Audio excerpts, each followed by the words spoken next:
नमस्कार, कसे आहात तुम्ही सगळे? सुरेश रैनानी सर्व प्रकारच्या क्रिकेटमधनं निवृत्ती जाहीर केली आहे आणि माझ्यासमोर एखादा चित्रपट उलगडावा तशा सगळ्या गोष्टी उलगडून आल्या. त्याचं कारण असं आहे की भारतीय संघात यायच्या आधीपासनं सुरेश रैनाचा खेळ थोडासा मी ऑब्झर्व करत होतो.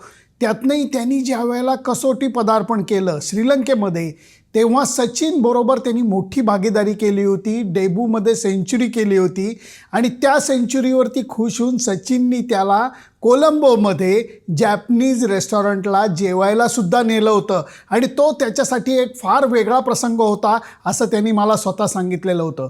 परंतु सुरेश रैनाचं कसोटी खेळणं हे तेवढं बहरलं नाही जेवढं त्याचं वन डे आणि T20 खेळणं बहरलं.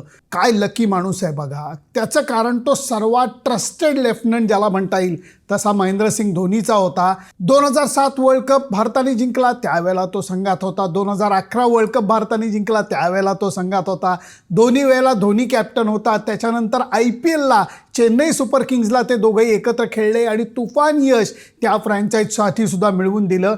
आणि हे मान्य करायला लागेल की सुरेश रैना IPLचा बॅट्समन म्हणून नाही तर फिल्डर म्हणून सुद्धा सुपरस्टार होता. त्याचा परफॉर्मन्स चेन्नई सुपर किंग करता आउटस्टँडिंग राहिलेला आहे. 3 नंबरला बॅटिंग करून त्याने अक्षरशः बॅट हातात घेऊन धुमाकूळ घातलेला आहे.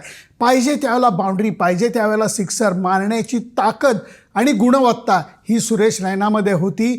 भारतीय संघाच्या बाबतीत जर का बोलायचं झालं तर 2011 नंतर बरेच खेळाडू हे थोडेसे उतरणीला लागले. मुनाफ पटेल असेल, झहीर खान असेल, यांचं इवन वीरेंद्र सहवाग असेल, हे सगळेजण उतरणीला लागले.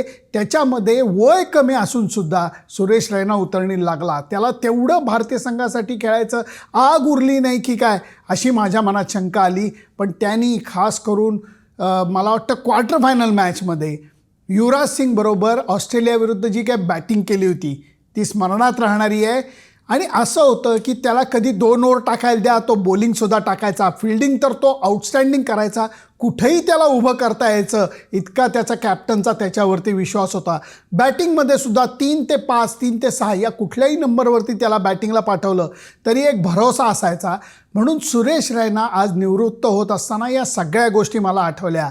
तो निवृत्त होतो याच्याकरता की मला वाटतं अजून वय त्याच्या बाजूनी आहे. अजून तो एकदम काय म्हणतात त्याला क्रिकेटच्या दृष्टीने लीजंड कॅटेगरीमध्ये गेलेलं नाही आहे. त्यामुळे बाकी ज्या लीग्ज आहेत, मग ती कॅरेबियन प्रीमियर लीग असू देत, ती आता UAEमध्ये चालू होणारी लीग असू देत, साऊथ आफ्रिकेत चालू होणारी लीग असू देत, ही खेळण्याकरता मला वाटतं त्यांनी पाय सोडवून घेतलेला आहे.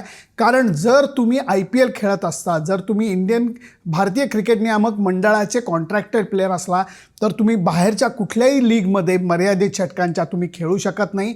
हा जो नियम आहे तो त्याला जाचक ठरत असेल आणि आता मला वाटतं खेळणं एन्जॉय करायचं आणि 4 नाही चांगले 400 पैसे कमवायचे अशा दृष्टीने त्यांनी हा निर्णय घेतलेला असेल. परंतु त्याचे जे भारतीय संघाला जे दैदिप्यमान यश मिळालं त्या सगळ्यामध्ये सुरेश रैनाचा वाटा होता हे मी कधीच विसरू शकत नाही. त्यामुळे आपण सगळेजण सुरेश रैनाला शुभेच्छा देऊया. एका अर्थाने त्याची दुसरी इनिंग चालू होती आहे. त्याच्याकरता तुम्हाला सुरेश रैना म्हणून प्लेयर कसा वाटला, त्याची बॅटिंग आवडली का, त्याची फिल्डिंग तुमच्या स्मरणात राहिली, मला जरूर कळवा. फक्त त्याच्यासाठी माझं फेसबुक पेज, माझं YouTube चॅनल सबस्क्राईब करायला विसरू नका. Bye bye.